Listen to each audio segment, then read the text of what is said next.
Hi everyone, it's Laurel here, and today I wanted to share with you a project I worked on today while I'm viewing all of the New Year's Eve streamathons, which are fantastic. I was starting to work on some cards, and I kept staring at the Tin Holtz picture wheel die, and I saw a merry-go-round. So I just had it propped up on itself, but I wanted to tell you that it does turn quite effectively, and you can make this very easily yourself if you like it, but I did want to kind of cut in close so I can point out some of the things that I used to create this. So on either side there is a rosette. The rosette is made just from some scrapbook paper, but I also went and cut some of Tim's doilies, you know, the strip ones, and I attached one on the outside and one on the interior. And a tip that I will give you when you're making the rosettes so that they are stronger is before you fold them, put some washi tape on the back. Tissue tape works very well. That's another thing that I have used quite effectively. So I layered this about a ½ inch in from the center, and I'll get real close so you can see that. And then I attached this one to the back side. And then I creased it and folded it and glued it as you would do a normal rosette. This is the piece of the rosette that attaches when you cut the die. So you need to do 2 full rosettes, okay? So you'll have one on either side. You'll need to cut 2 of your photo wheels, and then you'll need to cover it with the front and the back of pattern paper. And then for this little stand here, all I did was I took a 3½ inch, I measured from the center to the ground, basically, to the table, and I came up with about 3½ inches, and I took 2 3½ inch squares, and then this shape is actually square and then on a diagonal. I came up 1 inch and then I cut a diagonal piece to the top, and I covered that front and back with the paper. The spinner is actually corsage pins. These happen to be very long. These are called Lomi Gems. I got them for like $1 a box. This is what they look like. And after I got the placement, I just cut it off. And then this inserts through the picture wheel into the other rosette, one on either side. And that gives you a very strong base. The hardest part of the entire project, honestly, that took the most time, were these little chairs. They're just cardstock. That's why they're upside down on the top. And how I did the spacers between the wheels was I just took some chipboard, which I covered in front. So, for example, I took, let's see if I have my scrap here so I can show you.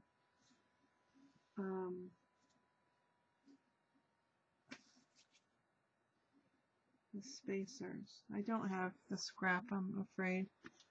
But basically, I cut the distance that I wanted between in a chipboard piece, and I covered that front and back with pattern paper.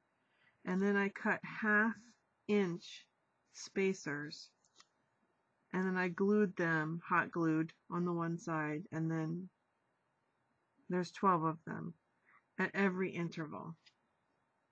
And that became the brace for my chair. It doesn't bother me that they're upside down.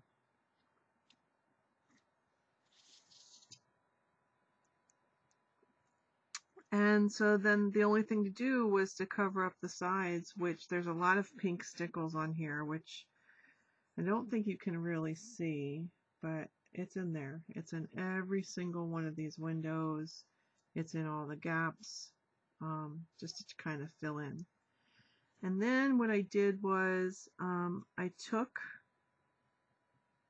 a 2 1/4 inch strip of pattern paper by 3/4 of an inch, because this is an inch gap basically, so 3/4 of an inch.